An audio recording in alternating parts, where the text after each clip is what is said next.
I know you've seen this video. Mr. Wade, of his false interrogatory, serious business for a lawyer or anybody, and then suddenly he's changing it. She files her financial declarations, same problems.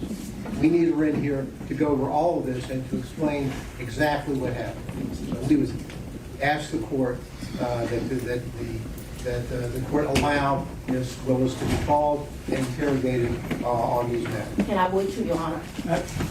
Just a moment, Ms. Willis. So, Ms. Cross, I don't know if you want to speak with Ms. Willis now. It's sounding like maybe they're withdrawing the objection to the motion. I believe the motion to... Or does Ms. Willis want to take the lead here? We'll withdraw the motion to quash Ms. Willis. Based on the... I'm ready to go. Okay, so the position of the district attorney at this point is that she's no longer contesting the subpoena. Ms. Merchant has called her as the next witness.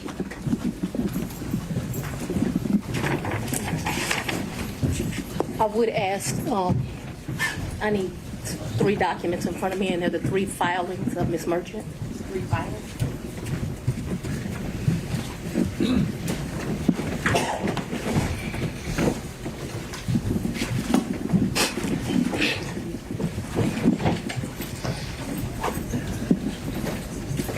Does anyone have the 3 filings of Ms. Merchant? Does the court have the 3 filings of Ms. Merchant? When you say the filings, you mean like the pleadings? The pleadings, yes, Your Honor. Okay. I think we could locate those for you. I mean, the supplemental. I want the one filed on January the 8th, the one filed immediately after we filed ours, and the final one. If you want to take a break to get them, I can make a copy. I think we have one.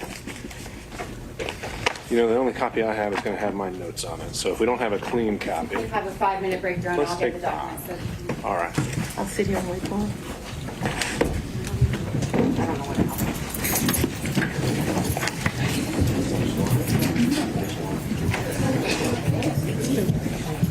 else. So you've probably seen that video, right?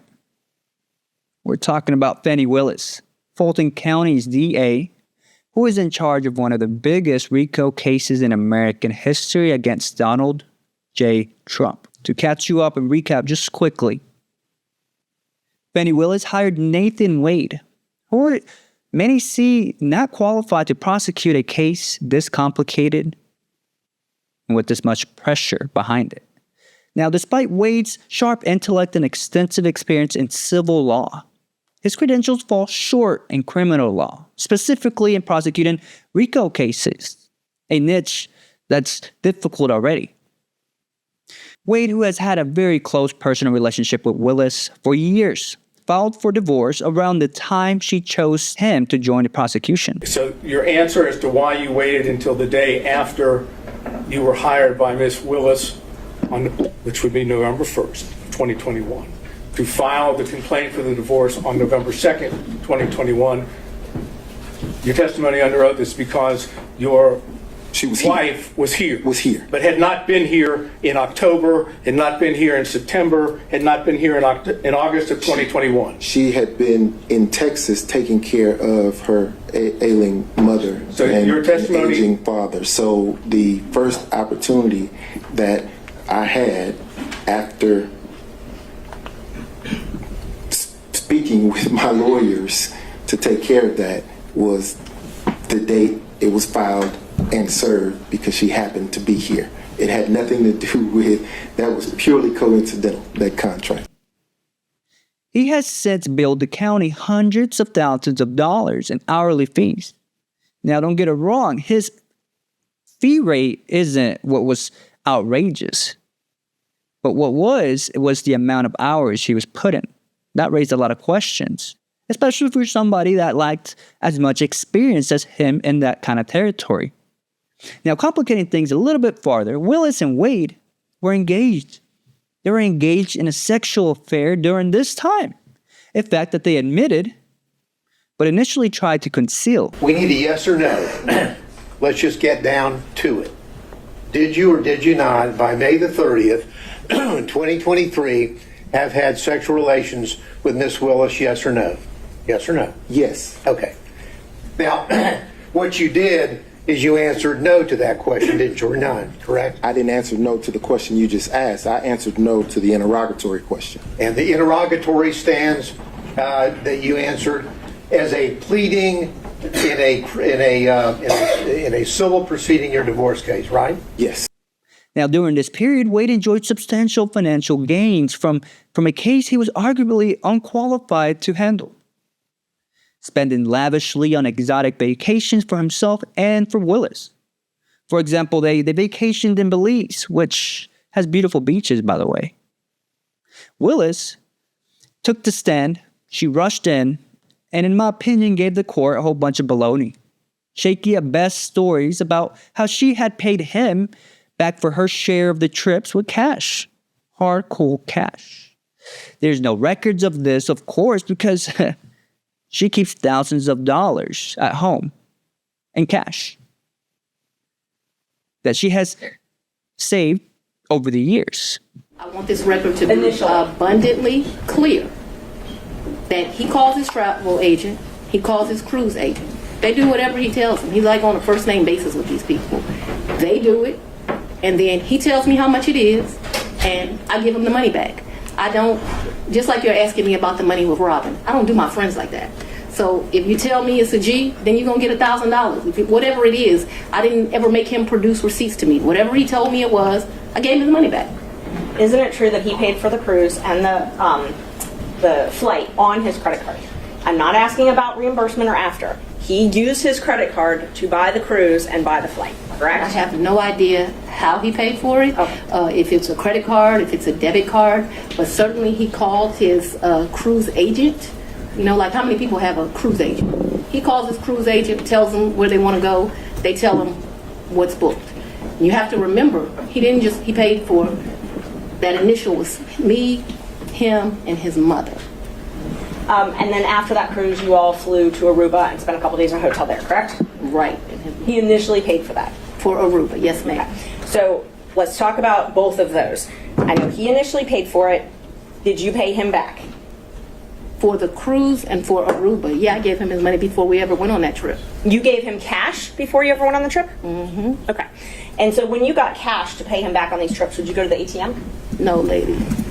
You would not go to the ATM? No. Okay. So Fulton County pays you direct deposit, I assume? Yes, Fulton Okay. County and the state of Georgia both pay me direct deposits. Okay. So the cash that you would pay him, you wouldn't get it out of the bank? I have money in my house. You have money in your house. So it was just money that was there? And I always keep cash in the house.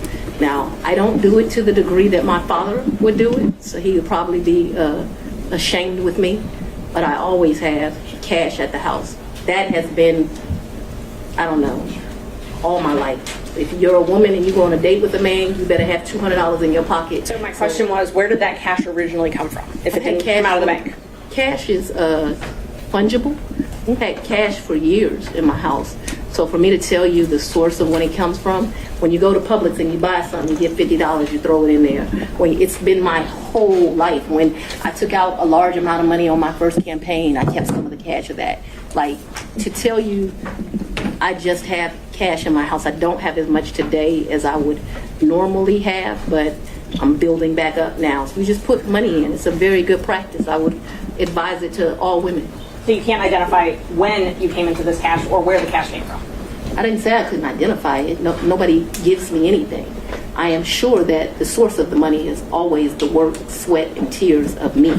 What you asked me for is, when did the money go in there? What I am trying to tell you is, so I got divorced in 2005 from my husband. No, it's important. You said, where did the money come from? And I need to tell you where the money came from. And so for many years, I have kept money in my house. That money in my worst days has probably only been $500 or $1,000.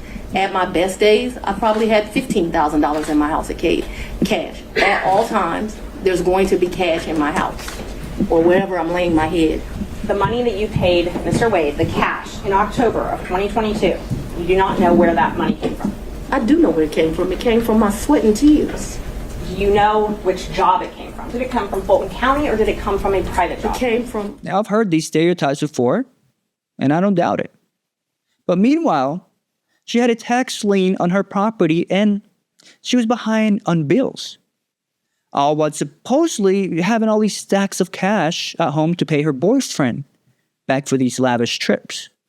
I mean, at the very least, the lawyers bringing these concerns to the court want her removed, as well as her team, which will likely end up delaying the case considerably. At worst, this could lead into a scenario where it is deemed that she, Willis, has had some kind of kickback scheme going on with Wade.